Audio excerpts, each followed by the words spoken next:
আর পরমাণু অস্ত্র নিয়ে ইরান বলছে যে সে পরমাণু অস্ত্র সংগ্রহ বা তৈরি করবে না। এখানে কিন্তু ইরান কোনো ছাড় দেয়নি। এই অঙ্গীকার তারা গত 50 বছর ধরে করে আসতেছে, এটা তাদের প্রতিশ্রুতি। মিসাইল প্রোগ্রাম নিয়ে একটা শব্দও নাই। মিসাইল প্রোগ্রাম ধ্বংস করার এজেন্ডা ছিল ইসরায়েলের। তাহলে কে জিতলো? ইরান। যদিও ইরানকে এই যুদ্ধে ভয়ঙ্কর মূল্য দিতে হয়েছে। সর্বোচ্চ নেতা আয়াতুল্লাহ খামেনি যুদ্ধের প্রথম দিনে নিহত হয়েছেন, নিজের ভূখণ্ডে আক্রমণ হয়েছে, কৌশলগত সম্পদের ক্ষতি হয়েছে, এই সব কিছু হয়েছে, কিন্তু শেষ পর্যন্ত বিজয়ের হাসি আসলো ইরান। ইরান নিখুঁত নিরঙ্কুশ বিজয় পায়নি, এটা সত্য, কিন্তু ইরান হারেনি।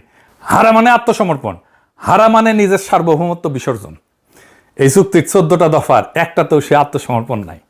ইরান শুধু এই চুক্তিতে যেতে নাই, আরো অনেক জায়গায় জিতেছে। কোথায় কোথায় জিতেছে? ইরান যুদ্ধবিদ্যায় নতুন টার্মিনোলজি আনছে এবং সেটা সফল প্রয়োগ করছে। অ্যাসিমেট্রি বলে, মানে শক্তিতে দুর্বল হওয়াটাই তার শক্তিমত্তা। তার কয়েক হাজার ডলারের শাহেদ ড্রোন ঠেকাইতে শত্রুর মিলিয়ন মিলিয়ন ডলারের ইন্টারসেপ্টর ছুটতে হয়। সে যুদ্ধটাকে শত্রুর জন্য বিশাল অপজয়ের যুদ্ধ বানাই দিয়েছিল। এটাকে কয় ওয়ার অফ অ্যাট্রিশন।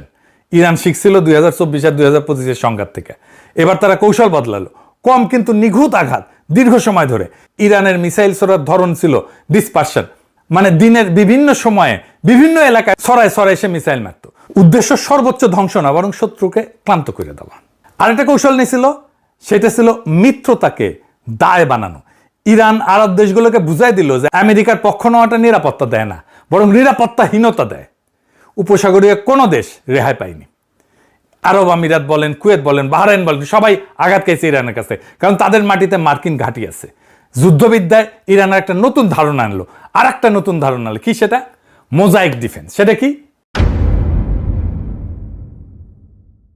মোজাইক ডিফেন্সের মূল কথা হচ্ছে যে বিকেন্দ্রীভূত কমান্ড। ইরানকে আলাদা আলাদা প্রাদেশিক কমান্ডে ভাগ করা, প্রত্যেকটা স্বাধীনভাবে কাজ করতে সক্ষম। আগে থেকে অ্যাপ্রুভাল দেওয়া আছে। উদ্দেশ্য কি? শত্রু যদি কেন্দ্রটাকে ধ্বংসও করে ফেলে, সর্বোচ্চ নেতাকে যদি মেয়েরা ফেলে, তাও যুদ্ধের যে যন্ত্র, যুদ্ধের যে মেশিনারি, সেটা চলতে থাকবে। আর ঠিক এটাই ঘটছে। খামেনি প্রথম দিন নিহত হইলেন। আমেরিকা ইসরায়েল ভাবছিল মাথা কাটলে শরীর পড়ে যাবে, কিন্তু মাথা কাটা গেল, কিন্তু শরীর চলতেই থাকলো। আর সবচেয়ে বড় চমকপ্রদ ব্যাপার ছিল চতুর্থ উত্তরসূরির একটা ধারণা, মডেল। এই ব্যবস্থায় প্রত্যেকটা গুরুত্বপূর্ণ নেতৃত্বের পদের জন্য একাধিক নামধারী উত্তরসূরি ঠিক করা থাকে, প্রত্যেকটার জন্য 3 ধাপ নিজে পর্যন্ত।